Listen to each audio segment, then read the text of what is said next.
Oops, I think you're still muted, Dekila. Did that work? Okay, all right. Kuzampo and Tashitile, everybody. I'm so happy to join you all. I like to use slides because I always feel like that way I can capture the work of what everyone is doing around the world. And also, I think in some sense, provide meditative support for everybody that's listening. And honestly, also provides some discipline for myself because I tend to go off in tangents. So for all of these reasons, I'm going to share some slides. And at the same time, I really encourage people to drop questions, even if you're in YouTube. I believe Noah's going to help me manage those. If there are any questions, we'll try to tack it on to the end. So when I created the title for this talk, I've been lately really ruminating a great deal about where my own resilience comes from doing the work I do on environmental and climate issues. It's a question I get asked all the time. And in the last year and a half, I've sort of realized that a lot of it comes from being part of a family and a community of female practitioners, and how over the years, it's that relationship, the relationship with Mother Wisdom and Prajna Paramita, and sort of the reliance I have had since I was a child on the maternal aspect of the Buddha, is actually the source of my resilience. So this was the plan. My plan was to give a talk on Mother Wisdom. But when Noah did the introduction, it suddenly hit me that actually the plan went a little awry. And what I'm planning to talk a little bit more about is not just Mother Wisdom, but also the essence of water. And listening to my own bio, I was reminded that actually I got into environmental work because of water, because I was so concerned about the damage hydropower development was having in my own community in Sikkim. So it all seems to come together one way or the other. It always comes together. I wanted to start by acknowledging the lands where I live now, which is in Madison, Wisconsin. These are the ancestral lands of the Ho-Chunk people. North of me are the Menominee people, and then north of them are the Ojibwe people. And I'm sure you've heard and sat through and developed so many land acknowledgements yourself. The reason why I want to do this is because I really want to highlight two things. One is that the land that I live in is the land of sacred lakes. We're surrounded by water everywhere we go. There's just thousands of lakes up north. This is the land that the Ho-Chunk people were forced to cede in 1832, and then sort of had to go through ethnic cleansing and resettlement. The second thing I really want to acknowledge is that the Loka Initiative, when I realized I was creating this program here at UW-Madison, being Bhutia, as Noah mentioned, from Sikkim, my first instinct was to actually go to elders in the Ho-Chunk and the Menominee nations and to introduce myself as an indigenous child from elsewhere, as an indigenous person that is beloved by the land elsewhere. And so from the very beginning, the Loka Initiative, we have advisors from the Ho-Chunk Nation and the Menominee Nation, and they have helped guide our way, and they have helped develop some of the programs that I will mention is in my talk. And I want to stress this because I feel like there is something about the capitalist neoliberal world that we are in where it takes the best of our intentions and turns it into a completely transactional thing. So it's really easy to take something like land acknowledgement and just make it transactional, as opposed to what it really means, which is we are acknowledging the people who are alive today in these lands and thinking of ways to give back and work with them. And so I express all of this in an invitation that for those of you who are interested in it, that you may also want to do the same thing. And then I want to take a moment to acknowledge my sacred land of origin, which is Sikkim. What you are looking at is Mount Kanchenjunga. For those of you who've listened to me before, you know what I'm going to say. Most of you probably have never heard of this mountain. He is the third tallest peak on the planet. And so it might be surprising that you haven't heard of him. But there is a reason why, and it's because the Bhutia people, the Lepcha people, and the Tsong and the Limbu, who are indigenous to this region, we refuse to let him be climbed. We have had all kinds of lucrative offers, from all around the world, mountain climbing expeditions, pressure from the central government, pressure from the private sector. And we've held steadfast because he is alive and living to us. He is the protective deity of Sikkim. And because we have held steadfast, it has meant that this area's biodiversity has been preserved all these decades. Despite all the pressures of development, we've managed to hold that back. When we talk about balance, when we talk about the way we live on the planet being unsustainable, I feel like we have to articulate very clearly the debt we have to Indigenous peoples, because 80% of biodiversity exists on Indigenous managed lands. And the reason why it exists there is because Indigenous people put their bodies on the line all the time to protect their landscapes, because nature is alive to us. And so this is really not just a conceptual ethos, right? This is lived. And when we see protests, if for those of us who are in North America, when we see protests happening around the Dakota pipeline or Line 3 or Line 6 or any of these things, what we have to see is that these are climate change protests, and that the Indigenous elders who are there and the Indigenous people who are leading these protests are doing it partly as climate activism. And I feel like there is a tendency to really split that and not see that as part of the larger environmental movement. So I grew up somewhere in the middle here. I grew up in Sikkim in the Eastern Himalayas. And the reason why I wanted to show this map was to show what mainland Asia owes to the Tibetan Plateau.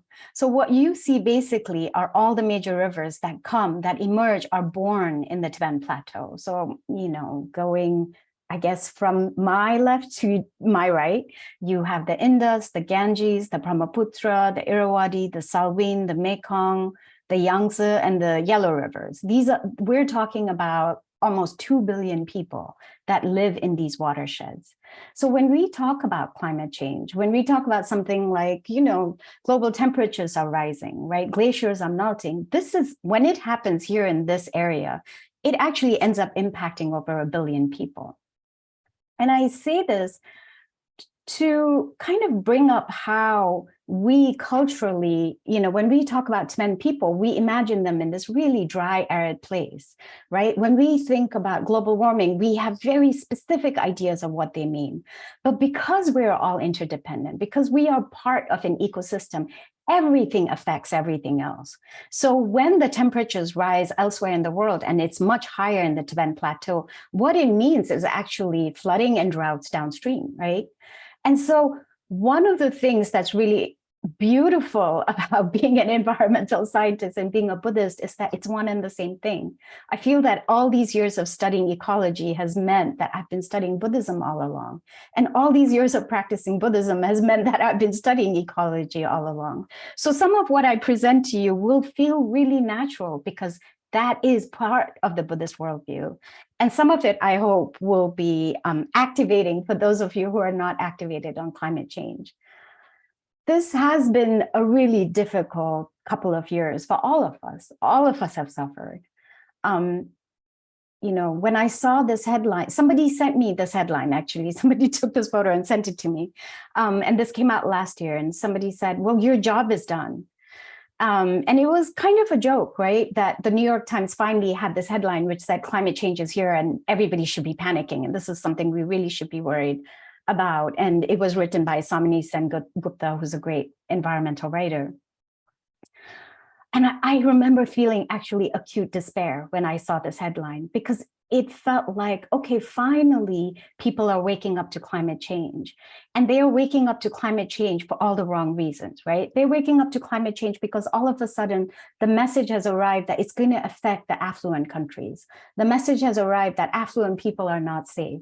The message has arrived that economies are going to collapse because of climate change. And that was just like, of course, saw the opportunity there, but it's also such a point of despair that that's what it's taken to wake the West up, to wake the global North up. Because of course, we know what's been happening everywhere else. Just this summer, the planet is in crisis. You look at the Yangtze River, we know what's happening in the Yangtze River, right? And the amazing thing is it's not simply climate change, which is happening at a global conceptual level. It also is because of terrible governance. As it happens, partly because of the Three Gorges Dam, right? Because all of this time, governments have convinced themselves that they can manage and they can run nature as they wish, and nature actually is impossible to tame. So here we are in a world-breaking drought for China, right? World-breaking flood for Pakistan. 1/3 of the country is underwater. We're talking about 33 million people who are displaced, who are now homeless, just like that within 2 months' time. And Jackson, Mississippi, right? Where all of a sudden there is no usable water, no water coming from the taps.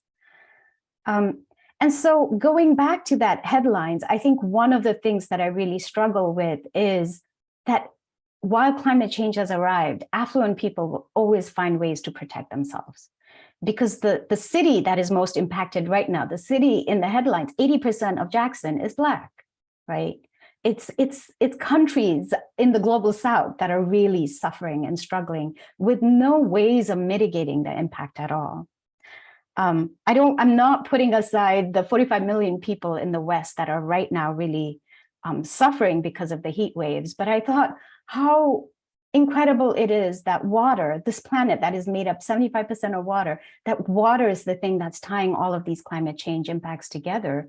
Either too much of it, too little of it, right? Not enough to drink it, not safe to drink. So what does that mean for those of us who are Buddhists? What does that mean for Buddhism when we are seeing a planet in crisis and we are seeing suffering writ large that is only going to grow among human and non-human living beings? What does that mean for us? Going back to some of the lessons I've learned, I think one thing I really want to emphasize at this point is that yes, it is caused by humans. Climate change is caused by humans, but that does not mean it is specifically your fault. And that so much of the climate messaging has been to blame the individual, right? So much of the messaging has been, if you only recycled, if you had only, biked instead of driven. And we have been trained to really absorb that guilt on an individual level. We have been trained to point our fingers individually at others to say, well, are you vegan? Are you vegetarian? Aren't you flying, right? Like that kind of judgmentalism has only grown with the environmental movement. And I think we have to pause and say for a second, it's not the individuals that is problematic. It is not 99% of the world population that caused climate change, right? It is the system. And what do I mean when I say the system? I really mean neoliberalism and the economic system that exists around us. When we walk into a store, this is my favorite example because this overwhelms me every time. When we walk into a grocery store and we look at all the diversity that exists in that grocery store, we look at all the cereal brands, the wheat that exists, the types of bread, the kinds of bread, the names of the bread, all of that. Our assumption is this is great diversity that is meeting the needs of all of us. And the reality is that grocery store is owned by 10 companies. All of that diversity is fabricated. That is neoliberalism, basically. Neoliberalism is capitalism on steroids. It's basically capitalism with no checks and balances, no governments, no watchdogs, right? No regulations on how trade flows. And it has been happening for the last 50 years. We are finally at the point where we are seeing the impact of these systems. There is a natural tendency for Buddhists, including me and my family, to want to just, focus on the things we love, contemplate, do our practices, go into quiet spaces, do our meditation, pray for everybody, right? So when I talk about these issues, I sometimes feel like I'm letting a wild tiger into the room because people get so overwhelmed and a little terrified when I'm coming and saying, well, what do we do with this system? The system that we individually did not create, but we inherited. And unfortunately, that we are complicit in keeping alive, right? For anyone who buys anything on this planet, we are unfortunately involved in this system. And I think it's really worth saying that the solution lies in what we love to do. The solution lies partly in contemplation, partly in our practices, because that gives us the inner resilience we need, and partly in the communities we've created. So I did not plan to work with faith leaders at all. This was nowhere in my plan when I started studying environmental science, right? I was trained in a really traditional environmental science way. I went to work for the World Wildlife Fund. I was successful at what I did. I was good at what I did, and I took a lot of pride in doing good conservation work. And what happened was I could not sleep at night. And somewhere in the mid-2000s, I started having panic attacks, terrible panic attacks. I would have nightmares. A lot of what I was seeing around me, which was, spending a great deal of time modeling what climate change was going to bring to the Mekong region, the amount of livelihoods that would be destroyed, people's lives, species, forests, all of that, right? It was showing up in my dreams. And for a long time, I thought I was the only one. It is something, in the environmental world, we are taught to feel shame because what we assume is happening is we're not tough enough. And so what we assume is happening is a burnout. But I remember I had this moment where I decided to tell one of my colleagues what I was experiencing. And he said, oh, me too, for many years. And so my curiosity kicked in and I began asking how many people in my office were experiencing this. And it turned out every single person was. And before I knew it, that had become this informal questionnaire. And everyone was responding to me saying that they were experiencing basically signs of PTSD. Now, I was really lucky because I happened to have a meeting with His Holiness the Karmapa and ended up creating environmental guidelines for Tibetan Buddhist monastics.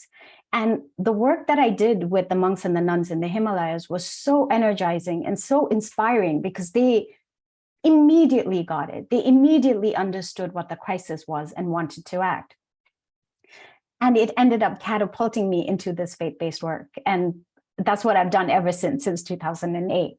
And so when people ask me, why do I work with religions? This is usually what I put in front of them, right? Very transactional reasons. 85% of the planet follows a spiritual path. 80% of biodiversity is in indigenous managed lands. Faiths together are one of the wealthiest category of financial investors. They run 50% of all schools worldwide. Just take the Catholic Church alone. It's the third wealthiest property owner in the world. So there are all these reasons, like economic reasons for why anyone would work with faith leaders, and people often ask me, well, what do you do that is tangible, right? Like, what do faith leaders do that is tangible? And one of the best examples for me has been to give this example, which is the fossil fuel divestment movement. And we know that faith communities together make up 1/3 of fossil fuels all around the world. So faith communities have had an enormous impact collectively when it comes to climate change. But of course, there is a much deeper reason why I began working with faith leaders. I'm the daughter of a faith leader. I knew very early on that not only was my own inner being a spiritual kind of alive being, right? That it was, that whatever I did was an embodiment of my spiritual values. There was also this deeper sense of awareness that, that I had a purpose. And that part of my purpose was spiritual. And for those of you who I can see in the Zendo, I know you feel exactly how I feel, which is when you have spiritual purpose, what that means, the kind of responsibility you voluntarily take on, right? And so working with faith leaders was really natural for me, and I'm just extremely grateful I get to do this. When I got to launch the Loka Initiative here at UW-Madison, I did it in partnership with Richie Davidson and John Dunn, many of whom you know, both of whom many of you know. And from the very beginning, what I was able to do, because it was a community of faith and indigenous leaders, was to say that we need to create a vision where the inner community and planetary well-being are interdependent. We need to create a vision where we get to say all three of these things matter. And we're not taking only one of these things. as a priority, but that we prioritize all three. So the vision for Loka is that inner community and planetary resilience are interdependent. You cannot achieve any one of these things without working on the other two. And what that has meant is that Loka gets to do capacity building with faith leaders and indigenous leaders. We get to develop research, we get to create courses for faith communities, and we get to do a lot of public engagement and outreach. I say all of this partly to get it out of the way so I can talk about the embodiment of interdependence, which is what I really am excited about, right? But one of the things I do want to say is that the reason why I decided to focus on capacity building so clearly with faith communities is because we often, when we join faith communities, we do so with the purest of intentions and the deepest of motivations. And we have a tendency very naturally, especially in Buddhism, to put our teachers on a pedestal, right? That is very natural. It's part of our practice. And I think sometimes what happens with that is that we tend to think of religious leaders as somehow being superior and not needing resources, not needing the same sources of resilience that other organizations need. And so in this work I've been doing now, I think almost for 15 years, what became really clear to me was the message I was receiving from faith leaders, which was that we need capacity, we need the training, we need people in our communities to be activated in the same way any other organization would be. And so that is what I have aimed for with the Loka Initiative. We work, let me see if I put it, great. So one of the criteria I used for working with faith leaders was who is not present at the UN Convention of Parties on Climate Change, who is not present at these global massive gatherings, right? And it became clear to me that the evangelicals were not present. And how necessary it is to have them engaged on climate change, because they are one of the most influential voting blocs when it comes to any issue in the United States. So the Loka Initiative, we partner with evangelical church leaders in the United States and around the world. We do a bunch of indoor, closed door conversations, dialogues, trainings, capacity building, you name it. We have a convening that's coming up that's in person that brings together 20 church leaders, mostly from the Midwest this fall. A lot of the work we do is very much around activating evangelical church leaders to claim climate change as a gospel issue and to work on climate change as sort of a mandate, as a God-given mandate. Another community, as I mentioned, that we serve are the indigenous elders in the Great Lakes, but also around the world. And so we did this event last year. It was indigenous centered, by which I mean we had only indigenous speakers and moderators, and it lasted for 3 days. We had 1,000 people show up for it, which was very unexpected. And what has emerged from it is a documentary that we're producing on indigenous resilience. And then the Tibetan Buddhist monastic community, this is the work that Noah had mentioned it briefly, that I helped create this association called Koryug, 50 monasteries and nunneries in the Himalayas, and they're still very active. And the last few years, the focus has been primarily on disaster management. So they do a lot of disaster cleanup, first aid. We have hundreds of monks and nuns that are trained to be first responders in the Himalayas. I say all of this to go through an example of what, our spiritual values can achieve. I feel like it's really easy for those of us who are called to serve and who are called to take care of others to feel overwhelmed by all the issues that are out there, right? There is no end to suffering. There is no end to the suffering that surrounds us. And so it's really easy for us to feel overwhelmed, give everything we can, and then burn out and be heartbroken. And so there has to be different ways of how I think we even do the service that we do. We have to think of different ways that we do it. And so in the last, I would say 3 or 4 years, what I've been spending a lot of time thinking about and working on is how do we embody interdependence? So this is interdependence. It's for us in Tibetan, Tendel is slightly different than what interdependence means, but I'll try. And to me, what that really comes down to is this very obvious truth, which is we all arise because of one another, right? We all exist because of one another. There is no way any of us would exist, for example, without the oxygen that is in our lungs right now. There is no way, right? And all of that oxygen actually comes from trees around us, from the plankton in the oceans, from the bushes that are outside, the plants in your house, all of that. So when it comes down to it, even our very breath comes from somewhere else. And the fact that we produce carbon when we breathe out, and that there are species that require it, especially plants. There is something in the design itself that is interdependent, isn't there? The scripture that when I was young, the scripture that my mother insisted I learn is Sherab Nyingpo, which some of you will know. It's the Heart Sutra. And the essence of it is Prajna Paramita, which you can see here.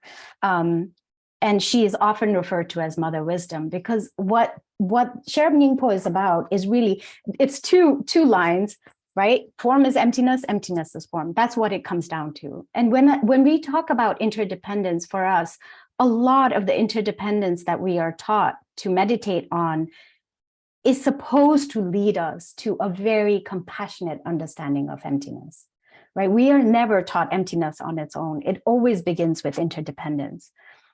And when I talked earlier about the importance of merging ecological science and Buddhism, for me, these two things were so apparent that not only was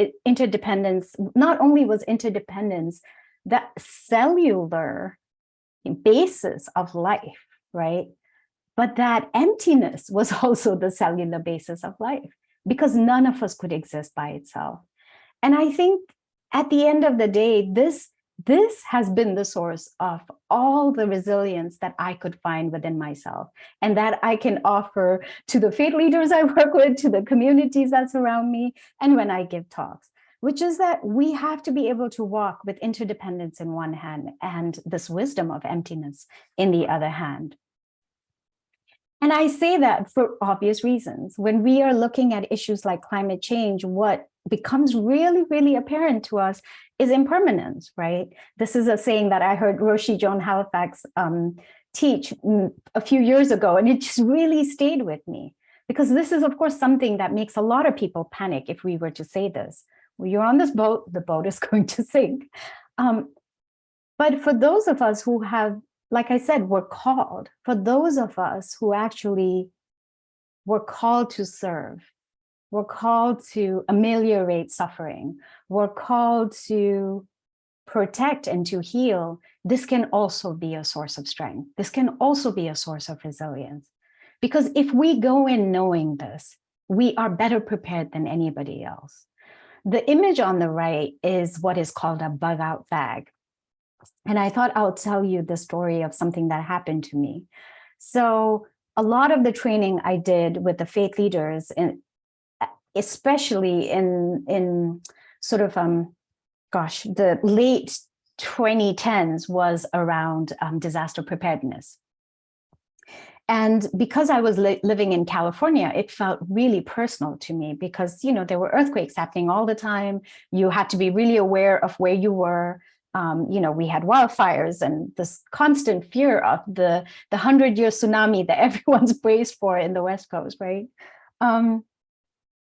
And of course, what I was experiencing was people's trauma, and trying to activate people through that trauma to be better prepared for whenever disaster strikes next.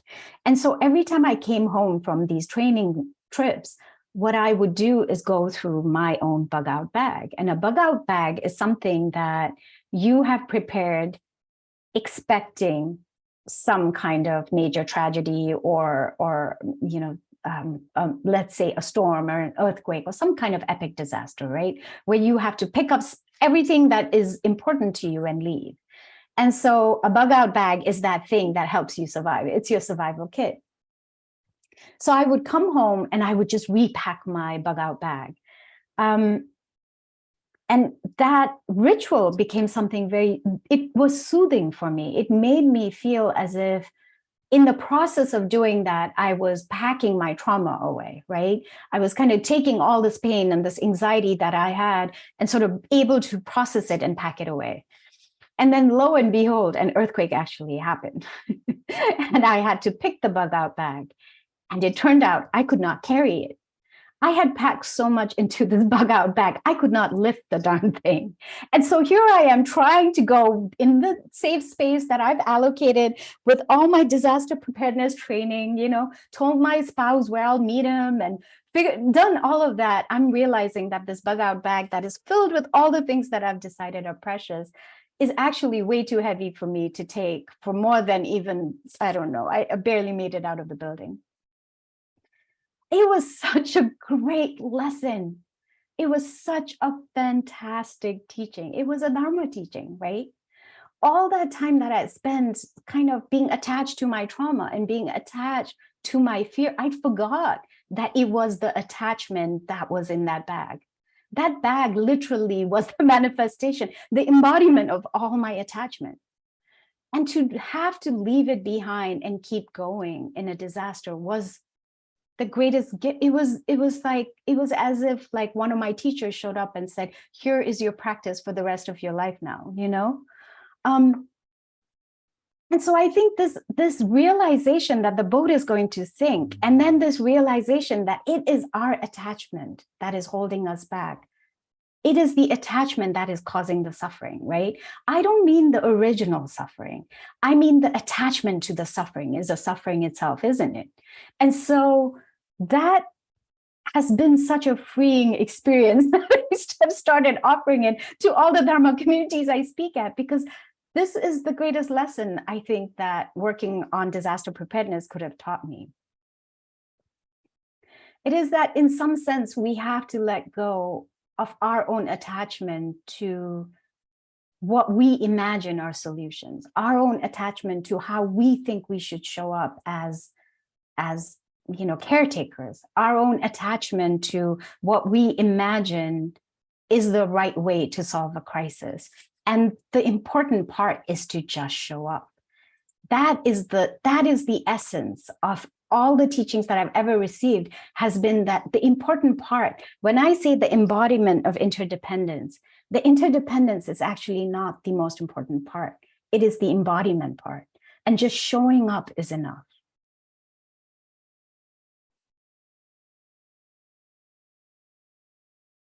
We have such short lifespans as ourselves, This entity that's Dekila Chungyalpa is here for maybe at best another 30, 40 years, right? At best.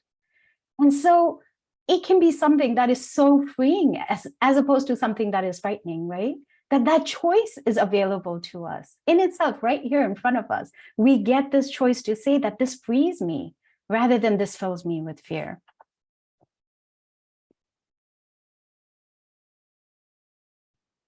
And I think when I was talking about these things that have brought me so much wisdom, being part of, learning environmental science has brought me so much Buddhist wisdom, and being a Buddhist practitioner has brought me so much ecological wisdom. These are the three things that I now end all my talks with, right? So here is the first one. The earth is a closed system. That means that you have the atmosphere, the hydrosphere, the water, and the landscape, right? The land. When you look at Earth from space, what you see, this marble, nothing voluntarily enters it or leaves it. Maybe a few meteors, but nothing actually leaves, enters, exits, right? This is just perfectly there. Everything that is happening, our lives, the climate crisis, our communities, the Dharma communities we're creating, the people we love, the people we hate, the politicians we abhor, all of it is happening right here. We are constantly recycling into one another, in material terms, in spiritual terms, conceptually, in reality, we are just constantly recycling with one another. We cannot escape ourselves right? So again, we have this wonderful joy of choice.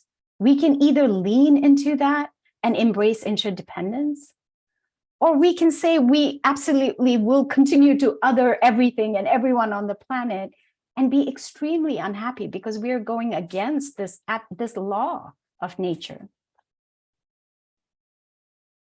I think the second part that has brought me great joy is that there are no boundaries once you're inside the ecosystem. There are no boundaries once you're within it. You know, there is no way to separate water from clouds. There is no way to separate rain from oxygen, right? There is no way for us to separate perfectly a terrestrial ecosystem from a hydro ecosystem. We are constantly merging into each other. There is no line that says, this is where Dekila begins and this is where oxygen ends, right? There is no point in my body where I can say, oh yeah, that's where I see the oxygen that came from external sources. And that's where I am, right? And so once again, what a great gift and joy that is. Once again, we get a choice. This is how we can show up, right? If we see that if we acknowledge that there are no boundaries, if we understand at a really conceptual level that there isn't a boundary between us and everything that surrounds us, well, what happens to everything else is important to us all of a sudden, isn't it? What happens in Pakistan is relevant to us, whether climate change came for the wealthy nations or not. For those of us who are here, who see that we're completely interdependent, it's one and the same thing, isn't it? And then finally, especially in nature, everything rests on something else. Every single thing. There is no species that you can pull out of its ecosystem and say it can exist alone. And there is no ecosystem that remains intact if you pull out any species from it. Everything rests on something else. And that, to me, is the essence of interdependence. You know, that is the essence of mother wisdom. When there is no form, right? When form is emptiness, when we are not able to say that this is self and this is other, but we are all self and we are all other, that essence of mother wisdom is what we need to build our inner resilience for what we do next. And so for those of you who are contemplating working on climate change and environmental issues, I hope that this helps. And I hope that this helps you find that sink of resilience within yourself to step forward and say that you will take on climate change, because it is causing so much suffering all around us all the time right now, right? It has not only caused so much suffering in the past, it will continue to do it in the future. And it is only going to get more extreme. There is no escaping it. And so I'll stop here. I don't know if we have time for questions, so I'm going to stop right here. Thank you so much. Thank you so much, Dekila. There was just one question in YouTube, and if anybody has more questions, they can put it in now, although we're just about out of time. But someone asked, referring to your diagram, looks like the left side ego has a male figure on top as patriarchy, whereas the ego, the right side, is non-hierarchical, non-patriarchal. This is why we need feminine mother wisdom. Not really a question, but probably. I think I love it. Yes, absolutely. I think the next talk is going to be very much about that. Yeah. Yeah. Let's see. It might be one more. Roshi Joan just says, "What a powerful talk." And what a powerful talk, a powerful woman. Roshi. Dekila, thank you so much for your talk. Thank you. The bug out bag Dharma. I love that. What do we take? What's our burden, and what can we put down, and what's really useful in our life? Yeah, absolutely. I hope it's helpful. And for those of you who really want to work on environmental and climate issues, I encourage you to reach out. You can always find me. Thank you, Dekila. We'll end with the 4 great Bodhisattva vows.